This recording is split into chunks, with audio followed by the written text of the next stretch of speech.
Et bienvenue, nous revoici pour un nouvel œil du coach avec aujourd'hui un sujet que j'affectionne particulièrement. Vous m'avez déjà normalement entendu parler des coups piquants. Et aujourd'hui, on va travailler sur l'initiative aux échecs. C'est quoi prendre l'initiative aux échecs? C'est justement faire une grande séquence de coups piquants pour améliorer sa position, pour piquer l'adversaire et au final asphyxier l'adversaire et même gagner une partie ou gagner une bataille dans la partie, c'est-à-dire obtenir un avantage dans une position. Je vous le rappelle, je suis en live sur Twitch toutes les semaines. Vous pouvez donc me retrouver sur ma chaîne Twitch Pro Evolution Échecs. Et n'hésitez pas, si cette vidéo vous a plu, à la liker, à la partager, à la commenter. Merci beaucoup. Je vous laisse avec le générique. Dès la fin du générique, on se demandera ce qu'il fallait jouer dans cette position. Et ça va être une séquence de coups. Déjà là, il y a un coup évident à trouver. Vous pouvez le chercher le temps du générique, voire mettre pause si vous le souhaitez. Allez, je vous laisse avec le générique. On se retrouve tout de suite.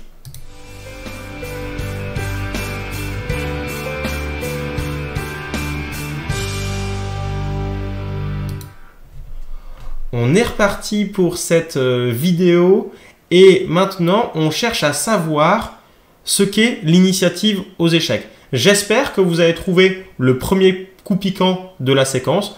C'est une partie d'ailleurs que j'ai joué avec les noirs que j'affectionne tout particulièrement. Ici, pour moi, il y avait un coup évident.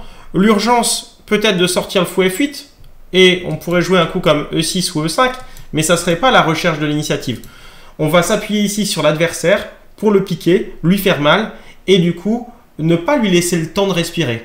Ici, le coup qu'il fallait trouver, c'est tour C8. Alors attention, hein, pour ceux qui ont cru que ça gagnait une pièce, et dans ce cas-là, il y aurait fin de partie.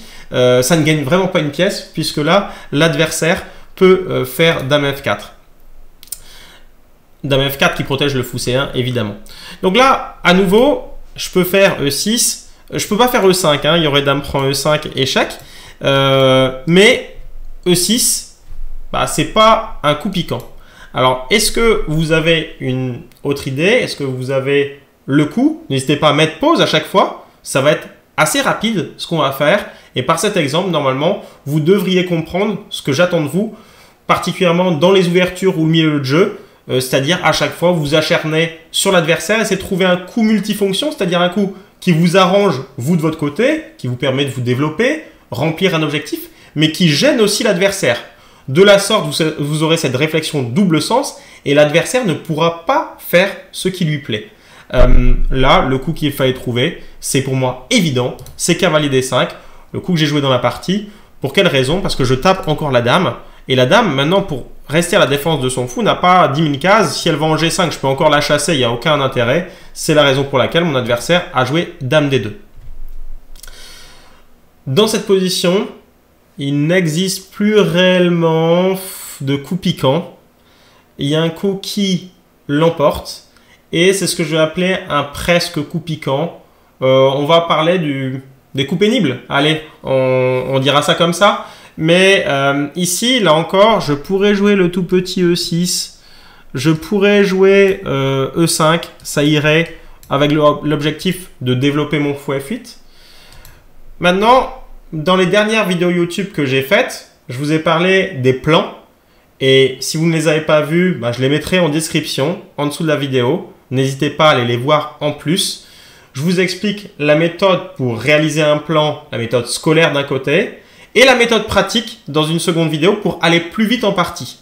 Mais ces bonnes méthodes, elles ont pour objectif de vous faire dire quelle est la priorité dans la position, mais elles s'appuient, ces méthodes, sur des critères assez figés. La sécurité des rois, blanc-noir. Le rapport matériel, mais souvent il est égal comme dans cette position. Et les deux autres critères primordiaux, c'est l'activité des pièces et la structure de pion.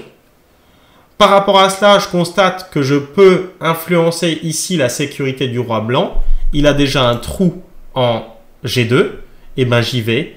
Je joue ici Dame H3. Et avec ce coup, j'empêche mon adversaire de roquer. Donc je travaille sur le premier critère et je vous ai dit que c'était un coup presque piquant. Je n'attaque rien, mais il y a un peu comme une menace tactique avec Dame G2 qui attaquerait tour H1 et pion H2. Voilà pourquoi ce coup est fort. À noter que l'adversaire ne peut absolument pas prendre en D5, vous le constaterez aisément, puisque sur Dame prend D5, il y a tour prend C1 qui traîne et qui est très très désagréable à supporter. Voilà, tour prend C1, le roi va se retrouver en D2, même si la dame protège la tour H1, c'est quand même une très mauvaise position, le roi se retrouve en sale posture. Je peux vous montrer la variante dame prend D5, tour prend C1, roi D2, et je ramène ma tour en C6. Mon pion B7 est soutenu et le roi D2 est ridicule, je menace même une enfilade.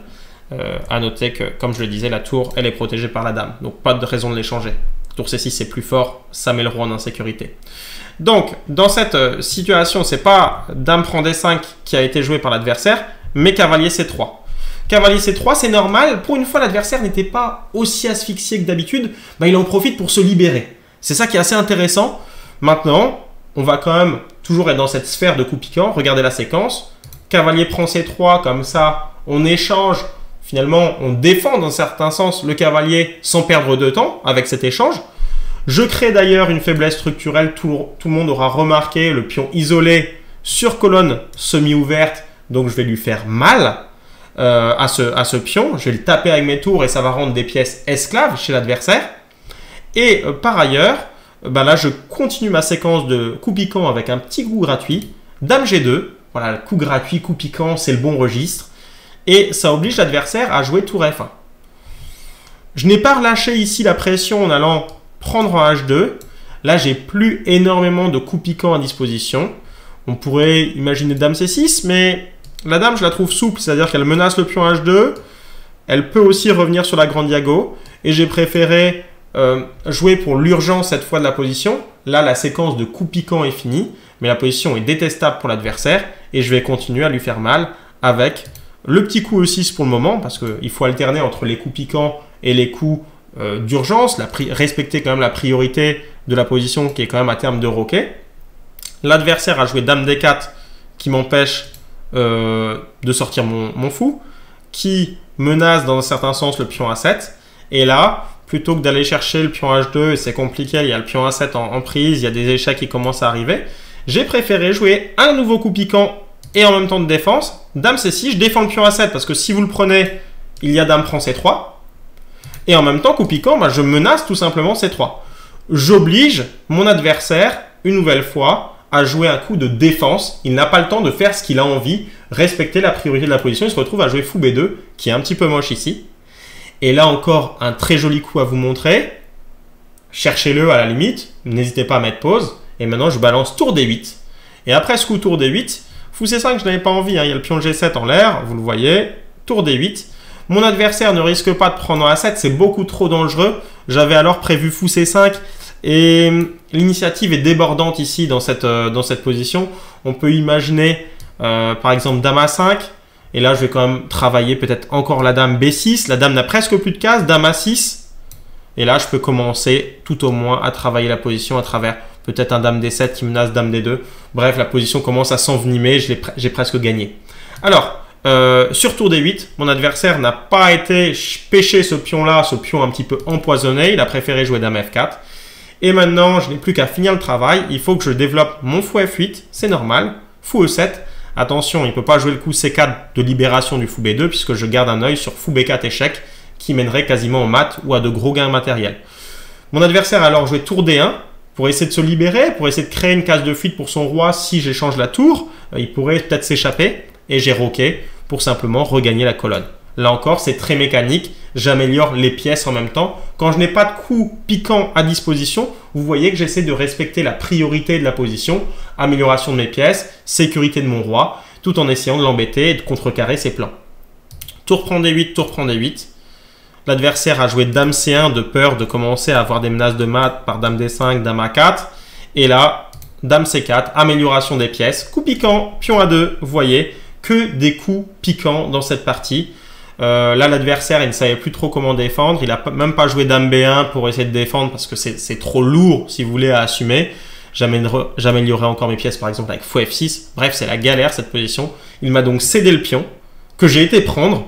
Voilà le résultat des coups piquants. J'ai un avantage matériel et maintenant, plus qu'à finir cette position en améliorant petit à petit cette position. J'améliore la tour, j'améliore la dame et donc là peut-être que tour D8 c'était pas parfait hein, cette séquence, mais en tout cas j'ai laissé aussi passer le fou, il m'a laissé rentrer ma tour et vous voyez j'améliore. Maintenant la fin de partie a moins d'intérêt et assez logiquement là je protège ma dame et je vais envoyer ensuite dans la position quand j'ai bien fixé les choses toutes mes pièces. Vous voyez là encore des coups piquants, des coups d'amélioration et là je montre comme un joli petit film la fin de partie qui a été moche parce qu'après dame E4 l'adversaire n'a plus de coups, après dame E2 il se prend tour E3, on ne peut pas le jouer, il ne peut pas non plus jouer tour E2, il y a dame H1 et roi F1 bah, c'est pareil, tour F3 je continue le travail, roi G1 il y a le mat en E1 et tour F2 n'est pas jouable puisque je peux le prendre.